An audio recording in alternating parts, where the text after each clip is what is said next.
नमस्कार फ्रेंड, मैं पंकज कुमार और आप देख रहे हैं हमारे यूट्यूब चैनल लूसेंट वर्ल्ड। तो आज हम पढ़ने वाले हैं ध्वनि के गुण के बारे में, यानी प्रॉपर्टी ऑफ साउंड के बारे में।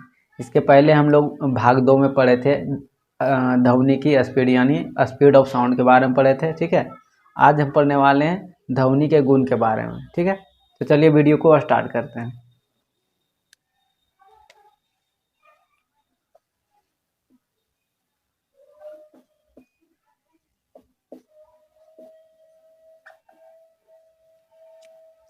ध्वनि के गुण इंग्लिश में इसे हम प्रॉपर्टी ऑफ साउंड कह सकते हैं।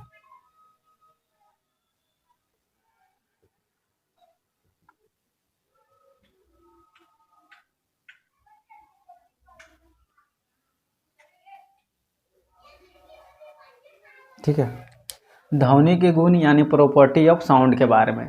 तो ध्वनि के जो प्रमुख गुण होते हैं वो टोटल होते हैं 3 प्रकार के, जिसमें से हो गया आपका तारत्व, तीव्रता और एक होता है गुणता। ठीक है, तो चलिए तीनों के बारे में एक एक करके समझेंगे। तीव्रता इंग्लिश में इसे क्या कहते हैं? इंटेंसिटी। इंटेंसिटी पहला हो गया। दूसरा यहाँ पे लिखते हैं तारत्व, या इसे तीक्ष्णता भी कहा जाता है। तीक्ष्णता, तीक्ष्णता इंग्लिश में इसे क्या कहा जाता है? पिच। और एक तीसरा हो गया, वो हो गया क्वालिटी यानी गुण।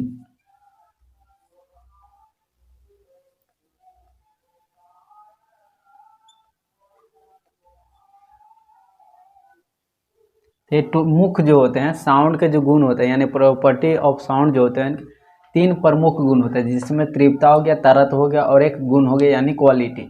इंग्लिश में इंटेंसिटी, पिच एंड क्वालिटी। ठीक है, अब देखिए यहाँ पे समझेंगे तीव्रता। तीव्रता की जो परिभाषा होती है जो इस प्रकार होती है कि किसी सतह पे यानी एकांक क्षेत्रफल पे, जैसे मान लीजिए कोई क्षेत्रफल है, ठीक है ना, ये कोई क्षेत्रफल है, जैसे वर्ग का क्षेत्रफल या आयत का क्षेत्रफल जो भी होता है, मान लीजिए ए स्क्वायर, भुजा का स्क्वायर यानी वर्ग का क्षेत्रफल, यानी किसी क्षेत्रफल की एकांक जो जगह होती है, यानी एकांक क्षेत्रफल पे, सिंपल सा एकांक क्षेत्रफल पे 1 सेकेंड में ध्वनि तरंग जो होती है, यानी ये साउंड जो वेव होती है, यानी सिंपल सा ऐसे ध्यान में रखना है कि प्रति एकांक क्षेत्रफल में 1 सेकेंड में या पर सेकेंड में ध्वनि की तरंग गुजरती है। जहाँ से गुजरती है उसे क्या कहा जाता है? तीव्रता कहा जाता है। क्या कहा जाता है? तीव्रता। सिंपल सा समझिए कि प्रति एकांक क्षेत्रफल पर 1 सेकेंड में ध्वनि तरंग जो संचरित होती है उसे क्या कहा जाता है? तीव्रता कहा जाता है। ठीक है, ये तो परिभाषा के रूप में हुआ। और तीव्रता होती है वास्तविक में क्या? ये क्या होती है? सिंपल सा आपको ध्यान में रखना कि ये होती है आयाम की माप होती है। ठीक है, आयाम की माप। हम लोग जो पढ़े थे तरंग के बारे में, तरंग के गुण, जैसे तरंग धैर्य, आवर्तकाल, आयाम, इसके बारे में हम लोग पिछले टॉपिक में पढ़े थे। ठीक है ना, लेकिन फिर भी बताते हैं आयाम क्या होता है। तो आयाम जो होता है तरंग संचरण की इस तरह से होता है, तरंग की गति इस तरह से होता है, और ये दोनों के बीच में क्या गया, ये हो गया वेवलेंथ हो गया ये, और ये जो होता है ये जितनी गहराई और ये ऊंचाई, ये इसी को कहा जाता है, क्या कहा जाता है? आयाम। ठीक है, तो यही हो गया। तीव्रता जो होती है वो क्या होती है? आयाम की माप होती है। परिभाषा भी इसका बता दिए कि प्रति एकांक क्षेत्रफल पर 1 सेकेंड में ध्वनि तरंग जो संचरित होती है उसी को कहा जाता है तीव्रता। और इसमें सिंपल सा एक क्या होता है कि ये होता क्या है, तो ये आयाम की माप करता है, यानी तीव्रता क्या है, तो एक आयाम की माप है। आयाम क्या होती है? यहाँ से जो ऊंचाई हो गई और ये क्या हो गया? गहराई, इसी को कहा जाता है, यानी अधिकतम गहराई और अधिकतम ऊंचाई को, अधिकतम गहराई को ही कहा जाता है आयाम। ठीक है, तो इसका देखिए एग्जाम्पल के रूप में क्या होता है कि जिस किसी का आयाम अगर अधिक हो और तो उसकी जो आवाज़ होगी क्या होगी? अधिक होगी, यानी तेज होगी। सिंपल सा, जिस व्यक्ति की आयाम अगर अधिक होगी आयाम जो होगी अधिक होगी, यानी इसकी जो लंबाई होगी जितना ज़्यादा होगी और जितनी नीची होगी उसकी आवाज़ उतना ही अधिक होगी। और रह गई बात जहाँ पे कम होगा, ठीक है ना, जैसे कि मान लीजिए ये आयाम इतना ही है और नीचे इतना ही है, तो उसकी जो क्या होगी आवाज़ कम होगी। ठीक है, सिंपल सा आपको ये रखना है कि आवाज़ के बारे में कि आवाज़ जिसका आयाम, यानी आयाम जिसका जितना ज़्यादा अधिक रहेगा उसका क्या होगा, साउंड उतना तेज होगा, और जिसकी आयाम जितना कम रहेगा उसके साउंड उतना ही कम होगा। सिंपल सा समझ गए होंगे आप लोग। ठीक है, फिर से समझा देते हैं, एक बार फिर से पढ़ लेते हैं हम लोग। तीव्रता क्या होती है, आयाम की माप होती है। आयाम क्या होती है, ये श्रृंग का हो गया और ये हो गया गत, यानी श्रृंग की अधिकतम ऊंचाई और श्रृंग की अधिकतम गहराई जो होती है उसी को कहा जाता है आयाम। और जिस व्यक्ति की आवाज़ जितना ज़्यादा अधिक होगी उसकी समझ जाएगी कि आयाम भी ज़्यादा हो गया, जिसकी आयाम कम होगी उसका साउंड क्या होगा, आवाज़ क्या होगा, कम होगा। सिंपल सा समझ गए, इसका परिभाषा भी बता दिए थे। अब आगे बढ़ते हैं। तारत्व यानी क्षीणता, इंग्लिश में इसे पिच कहा जाता है। ये क्या होता है, तो ये होता है क्या होती है, फ्रीक्वेंसी की माप होती है। ये आयाम की माप थी और ये क्या होगी, आवृत्ति, आवृत्ति की माप होती है। ठीक है, ये क्या होती है, आवृत्ति की माप होती है, वो आयाम की माप होती है। तो इसे आवृत्ति को हम किस में डिनोट करते हैं, हर्ट्ज में करते हैं। आवृत्ति की माप होती है, इसमें दोनों देखिए सेम कंडीशन, सिर्फ इसमें थोड़ा सा चेंज है कि जिसमें क्या होता था कि आयाम, यानी आयाम जिसका जितना ज़्यादा अधिक होता था उसका आवाज़ उतना तेज होता था, जिसकी आयाम जितना कम होती थी उसकी आवाज़ उतना ही कम होती थी। लेकिन इसमें क्या होता है कि जिसकी आवृत्ति जितना ज़्यादा अधिक होगी उसकी आवाज़ उतनी ही क्या होगी, पतली होगी। क्या होगी, पतली होगी, यानी मधुर होगी। अब रह गई बात, जिसकी आवृत्ति जितना कम होगी, ठीक है, उसकी आवाज़ क्या होगी, मोटी होगी, मोटी यानी कर्कश।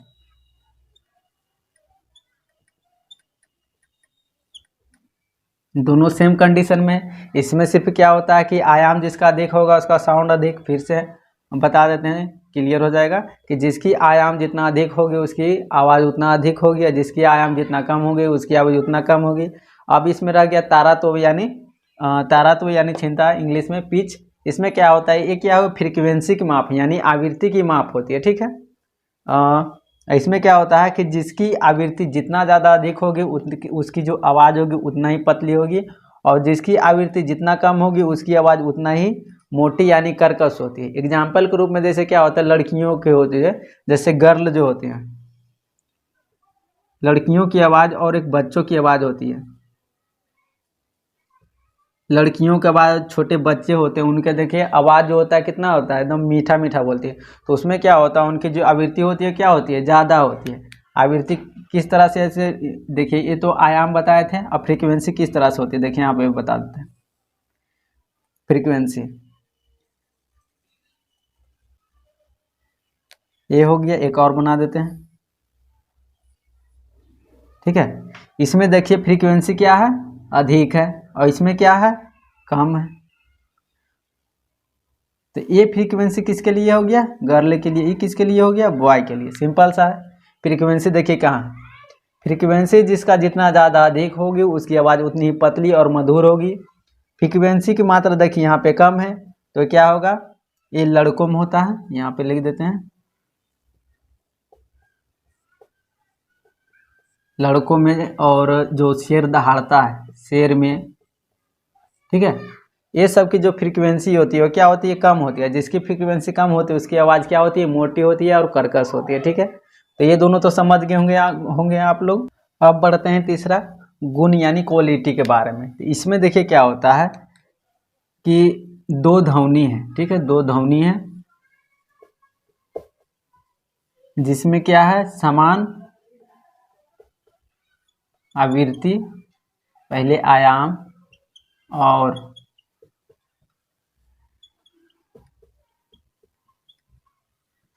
यानी दो ध्वनि है जिनका क्या है, आयाम और आवृत्ति जो है दोनों का क्या है, बराबर है।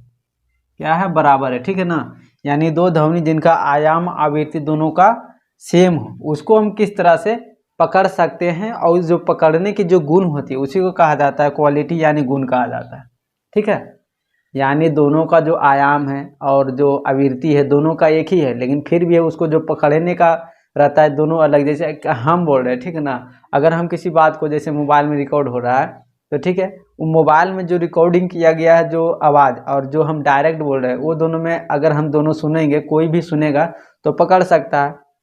कि कभी कभी क्या होता है, जैसे हम बोल रहे थे कभी कभी नॉर्मल बोलते हैं, कभी कभी क्या होता है कभी तेज बोलते हैं, तो इस कारण हम पकड़ सकते हैं कि ध्वनि बनाया रिकॉर्ड किया हुआ है कि ये डायरेक्ट बोल रहा है आदमी। ठीक है, तो इस गुण को यानी इस डिफरेंट को पकड़ने की जो कला होती है उस कला को ही क्या कहा जाता है, गुण कहा जाता है, यानी क्वालिटी कहा जाता है। यहाँ तक क्लियर हो गया। तो ध्वनि के गुण के बारे में हम लोग तीनों बार समझ गए, तरत्व, तीव्रता और गुण के बारे में। ठीक है, अब आगे बढ़ते हैं ध्वनि के अभिलक्षण के बारे में। ठीक है, जैसे ध्वनि का अपवर्तन, व्यतिकरण, डॉपलर इफेक्ट, ये सब होता है, उसके बारे में पढ़ेंगे। ठीक है, बारे में तो सबसे पहले हम पढ़ते हैं डॉपलर इफेक्ट के बारे में। ठीक है,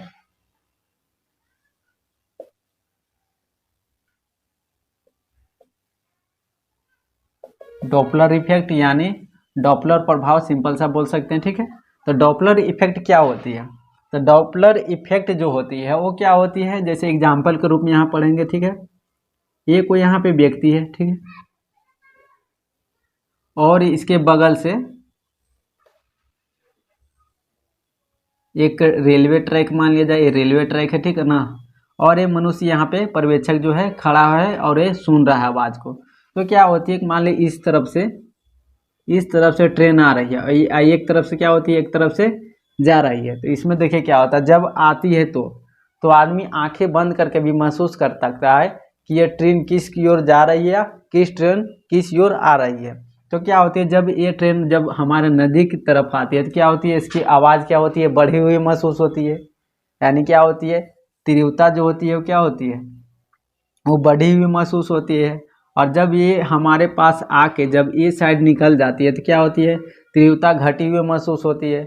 ये जो प्रक्रिया होती है उसी को कहा जाता है डॉपलर इफेक्ट। ठीक है, समझ गए होंगे।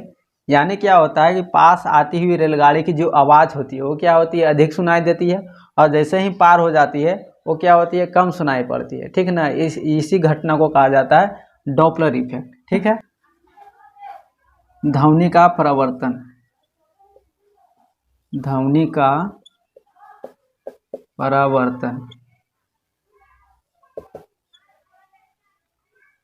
यानी रिफ्लेक्ट ऑफ साउंड, इंग्लिश में इसे हम क्या कह सकते हैं, रिफ्लेक्ट ऑफ साउंड। ठीक है, तो इसमें देखिए क्या होता है कि एक प्रकाश का भी होता है, प्रकाश का परिवर्तन होता है, जैसे कोई चिकनी सतह वहाँ पे टकराई, ये वापस की ओर लौट गए। उसी तरह से ध्वनि भी होता है कि कोई एक चिकनी सतह है, ठीक है ना, एक क्या है चिकनी सतह, मान लीजिए वाइट बोर्ड है, यहीं पर क्या होला, जब हम बोलते हैं तो यहाँ से आवाज़ क्या होती है, टकरा के क्या होती है, वापस आती है। ठीक है ना, इसी को घटना को क्या कहा जाता है, परिवर्तन कहा जाता है। सिंपल सा था ध्वनि का परिवर्तन, सिंपल था कि ध्वनि का परिवर्तन क्या है, तो किसी सतह से ध्वनि की मात्रा टकरा के वापस जो आती है उसी को क्या कहा जाता है, ध्वनि का परिवर्तन हो रहा है। ठीक है, सिंपल था।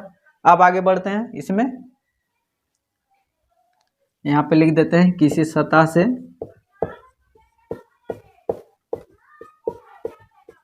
टकराकर ध्वनि का लौटना।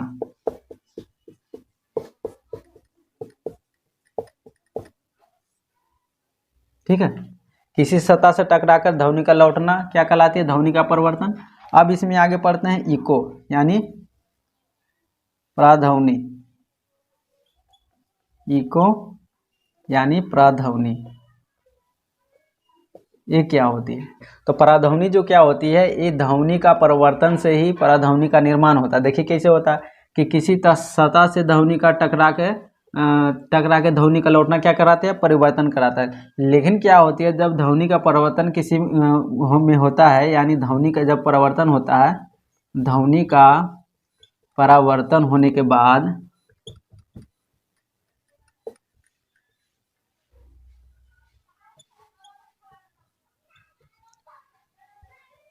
ध्वनि का परिवर्तन और ये इको दोनों देखिएगा ध्यान से, क्योंकि ये दोनों एक ही जैसा है, क्योंकि ये इसके माध्यम से होती है। ठीक ना, ये जो घटना घटती है, जो लक्षण है परावर्तन के ही कारण है। ध्वनि का परावर्तन सिंपल सा है कि ध्वनि क्या होती है, किसी सतह से टकरा के वापस आ जाती है, उस घटना को क्या कहा जाता है, परावर्तन कहा जाता है। और वो हो गया कि अब इसमें इको साउंड में यानी पराध्वनि में क्या होता है, ध्वनि का परावर्तन होने के बाद क्या होता है कि कुछ समय के बाद जो हम बोलते हैं वो हमें कुछ मूल ध्वनि जो होती है उसके बाद हमें कुछ सुनाई देती है, ठीक है ना। यानी ध्वनि का जब परावर्तन होने के बाद जो हम बोलते हैं वो आवाज़ क्या है, तो कुछ समय के बाद हमें सुनाई देती है, उसी को कहा जाता है पराध्वनि, ठीक है।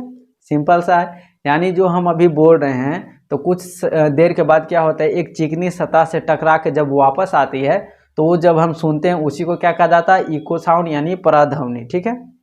इसके पराध्वनि के जो होते हैं इको साउंड के बहुत जगह प्रयोग होते हैं, जैसे रडार में होता है, पनडुब्बी में होता है, और जो होते हैं चमगादड़, ये सब के द्वारा पराध्वनि का प्रयोग किया जाता है। देखिए क्या होता है कि चमगादड़ जो होती है जब अपने भोजन को लक्षित करती है तो क्या होती है, एक विशेष जो होती है पराध्वनि तरंग को छोड़ती है। अब पराध्वनि तरंग जब छूटती है तो क्या होती है, वो किसी यानी उनका जो शिकार होता है वहाँ से टकरा के क्या होती है, वापस चल जाती है। और वापस चल जाती है तो उसको पता चल जाता है कि वहाँ पे कुछ है। अगर वो टकरा के वापस नहीं जाती है तो उससे यह पता चल जाता है कि वहाँ पे नहीं कुछ है, यानी क्या होती है, वो तरंग जो जाती है वो डायरेक्ट चलती चली जाती है, यानी सीधे चलती चली जाती है, ठीक है। और जब लौट जाती है तो समझ जाती है कि वहाँ पे कुछ है। तो ये जो तीनों है ना वही प्रक्रिया पे कार्य करती है, रडार, पनडुब्बी और चमगादड़, सब एक ही पराध्वनि पे वर्क करती है, ठीक है। तो ये हो गया, अब आगे बढ़ते हैं।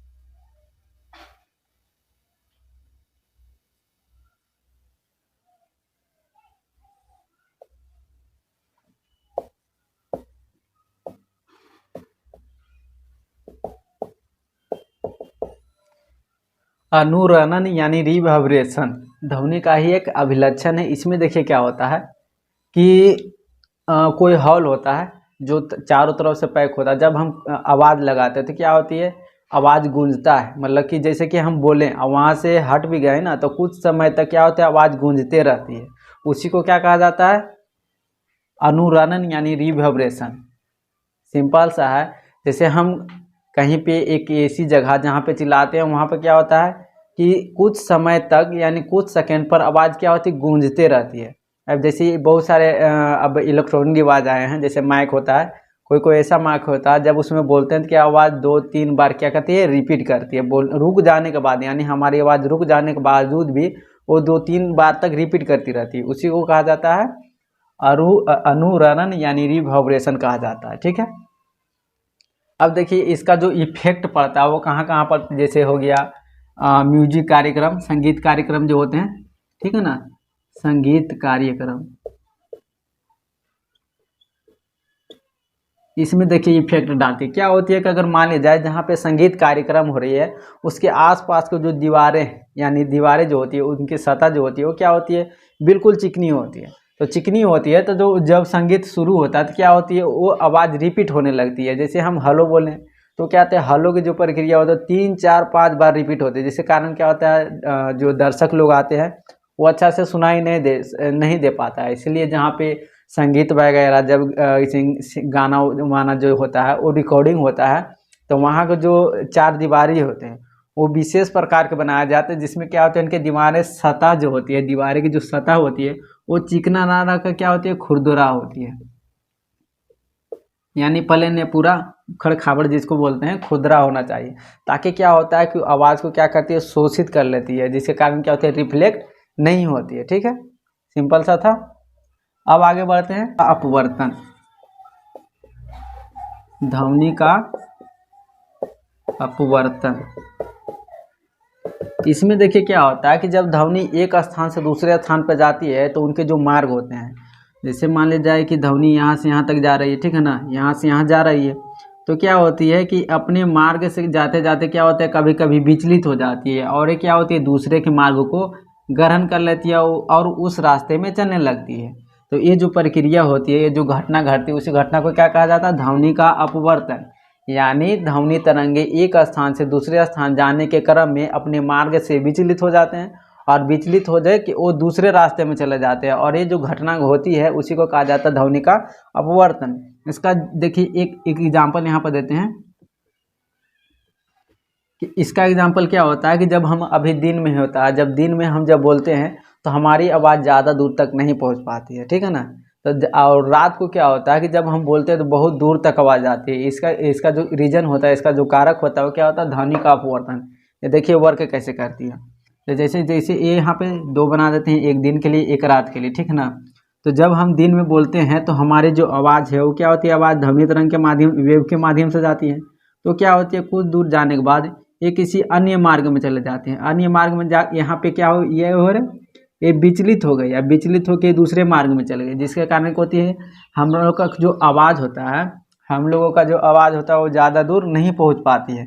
लेकिन वही बात रह गई रात के लिए, तो क्या होती है, सीधे चली जाती है, जिसके कारण क्या होती है, हमारी आवाज़ रात को काफ़ी दूरी तक चली जाती है। ठीक है, ठीक, इसका सिंपल सा था। अब आगे बढ़ते हैं।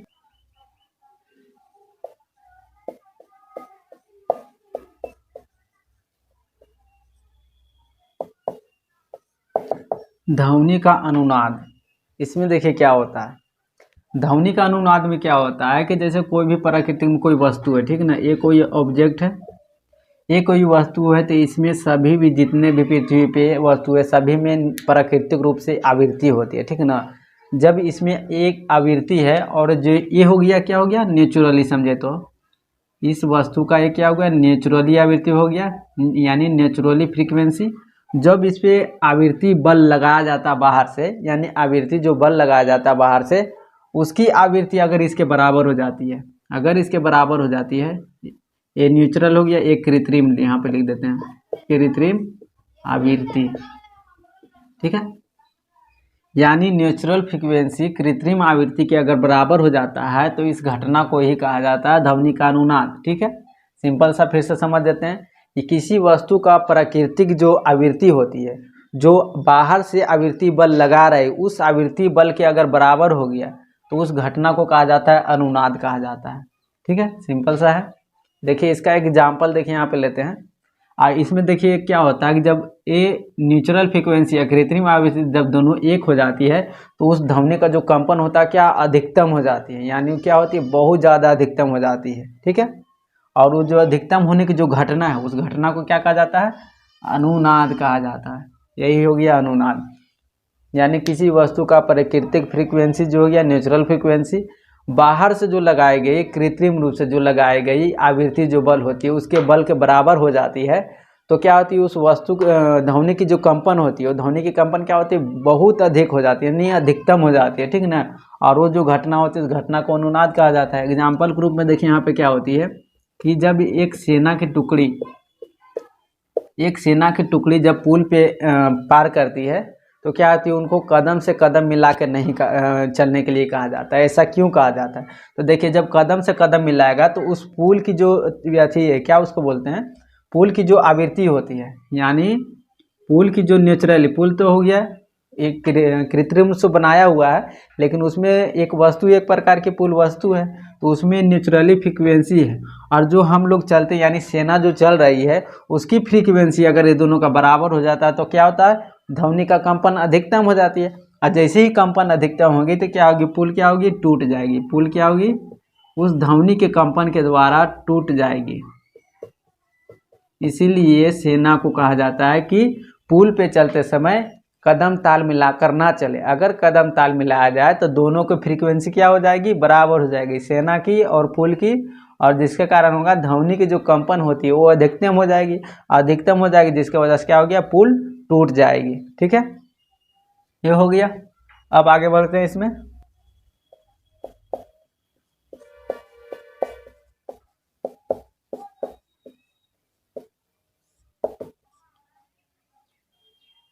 ध्वनि का वैतीकरण, ये देखिए क्या होता है।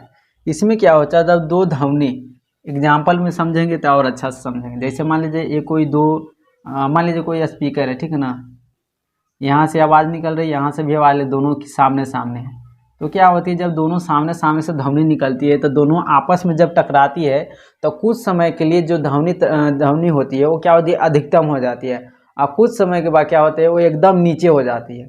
कभी कभी क्या होती है, बहुत ज़्यादा ऊंचा हो जाएगी, कभी कभी क्या होगा, कभी पूरा नीचे हो जाती है। सिंपल सा है कि जब दो स्पीकर को एक दूसरे के एकदम सामने विपरीत दिशा में रखा जाता है, एकदम एक दूसरे को ऑपोजिट, तो क्या होती है ध्वनि जब ये टकराती है तो जिस टाइम टकराती है तो एक समय के लिए ध्वनि का जो आवाज़ होती है, जो आवाज़ बढ़ जाएगी और एक समय ऐसा आएगा को क्या होगी डाउन हो जाएगी। यानी एक बार क्या होगी इस तरह से बढ़ जाएगी, एक बार इस तरह से घट जाएगी।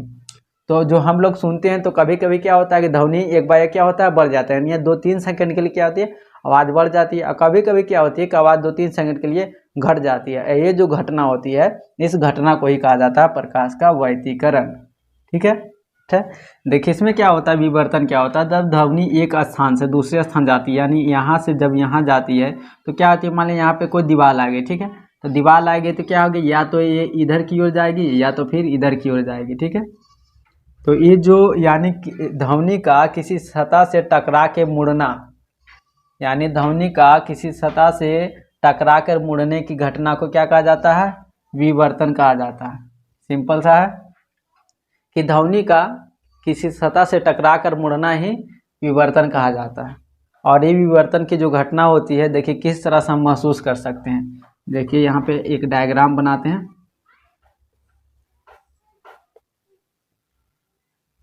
जैसे कोई 2 रूम है,